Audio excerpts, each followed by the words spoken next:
Guys, and welcome back to another Doctor Who review, and today in this review I'm going to be taking a look at a very interesting Doctor Who story, and this story is Fury from the Deep. Now, as you can probably tell, this is actually a new addition to my collection, and I got this last week, I think it was, or actually it might be in the beginning of the week, I can't quite remember. This is a story that I've been wanting to get for a very long time. I've actually got the recon, but I haven't experienced it because I actually kind of wanted to listen to it first, and this CD is something that I've really wanted to get a hold of for quite a few years now, because it features the departure of my favourite companion, Victoria Waterfield. So I was really looking forward to the story, but I was also slightly dreading it because as it's Victoria Waterfield's last story, and also due to the sad passing of Victoria, Deborah Watling, who I met, I met her quite a few years ago now, in 2013. It was going to be quite emotional because I'm going to talk about her departure in the story later on in the review, but I'm going to start off this review by just sort of taking a look at the presentation of this product. So I really do like this cover. Of course, they did re-release the radio collections and part of the Lost TV episodes collection box sets, which are ridiculously expensive. I don't know if ridiculously is a word, but you get the drift. Yes, it's a great cover. Really like what's going on.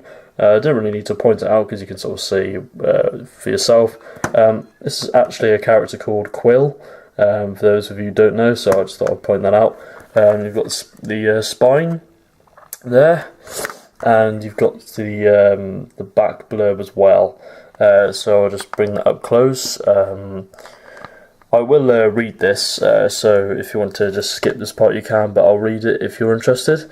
The TARDIS brings Dr. Jamie and Victoria to the south coast of present-day Earth.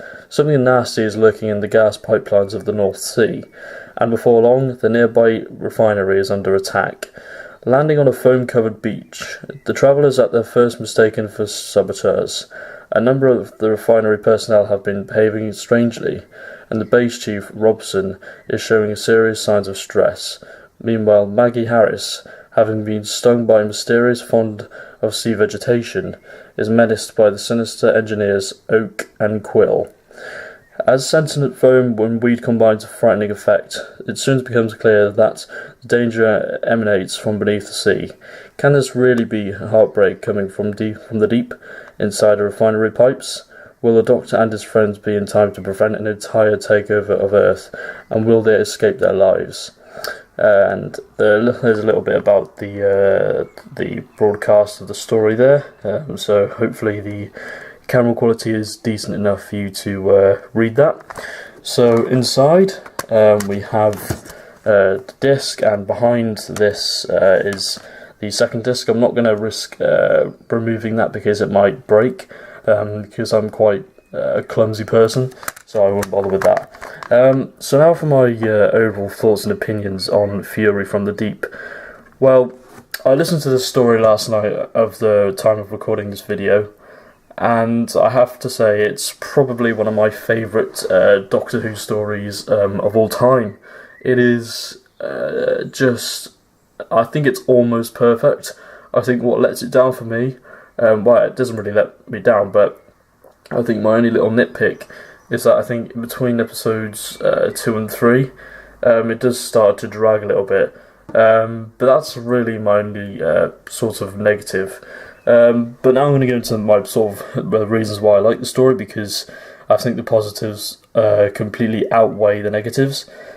I think all the performances in this story are fantastic. Patrick Troughton is brilliant as always as the Doctor. Obviously Deborah Watling is brilliant because, it's her final story.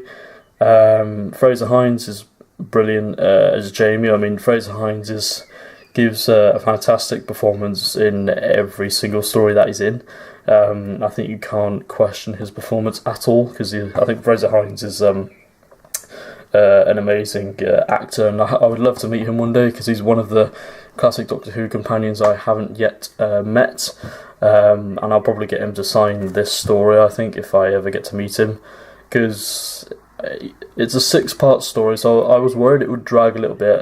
It did in some parts, like I said, but I think the story kept me interested throughout. It was such a very odd Doctor Who story. It's written by Victor Pemberton, and I've also got the audiobook as well, actually. I should have brought that down from the shelf, but yeah, I've got the audiobook, so that's pretty cool. And that's good, because that's read by David Troughton, Patrick Troughton's son. And as for the sort of main villain of the story, which is basically a seaweed parasite that sort of is pretty much alive, and it can infest itself into sort of other human beings, and has its own sort of life cycle or whatever.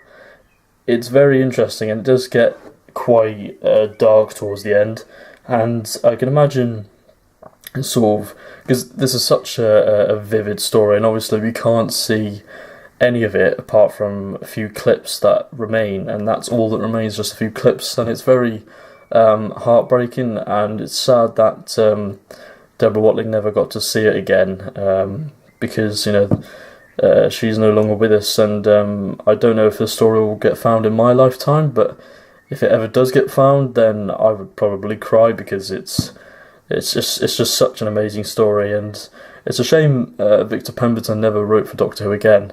I'm not sure if he did write again, but I've got a feeling he didn't, which is surprising, because, you know, I'm not sure how successful this story was at the time when it came out, but I just think it's a brilliant story, and I believe, if you know a YouTuber called Stu Bagfull, I believe this is his favourite story, and Patrick Troughton is his second, his favourite Doctor, and I can see why the story is his favourite, because it's just, like, everything about the story is great. I think it's got brilliant cliffhangers, and very good cliffhangers that sort of make you get goosebumps every time you listen to it, and I think I will be listening to the story again at some point, because there's just something about the story that's so different and so unique, and the imagination from Victor Pemberton is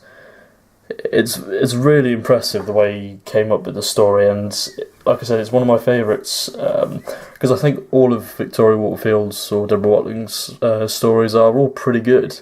I mean, I say, in my opinion, the only one that I'm not really a big fan of is the Ice Warriors, the very first Ice Warriors story. Even though it's okay, I don't think it's amazing by any means, but that's just my opinion. I think Victoria Waterfield has some of the best stories, like Evil of the Daleks and Tomb of the Cybermen, The Abominable Snowmen, The Web of Fear, so many good ones, and of course The Enemy of the World, so many good stories, and it's a shame that not many of them exist in their entirety, but I'm so glad that we've got Enemy of the World now, because that is such an amazing story as well. So yeah, I mean, this is a classic Base Under Siege story. It's one of those. I think this is the ultimate Base Under Siege. If you like if you like those type of stories, then I think you will really love this one. If you don't have it, I strongly suggest you either download it, or if you can find the CD for a good price, because it's quite a rare CD, I think. Because it's, I think it's quite a famous Doctor Who story because of just the way it is. I think it's brilliant. I suppose that pretty much concludes my review. I mean, I love everything about the story, the characters, the setting. I think it's really quite good and atmospheric in some parts, because there's something quite unsettling about it. And I would love to see the story just for the location, because I always like it when they go on location. I think it gives it a certain quality. So yeah, I think that pretty much concludes my review. I don't want to ramble on too much in case the review gets too long. So yeah, thank you very much for watching. Like I said, I probably will give this story a 9 out of 10, or a 10 out of 10. I can't quite decide, because it's just so good, and it's probably going to be in my top 20 or top 10 or top 15. I can't quite decide yet, because I'll have to construct a list. So yeah, thank you very much for watching my review. Tell me what you think of Fury from the Deep if you've listened to it. And yeah, I shall see you next time for another review. So take care and goodbye for now.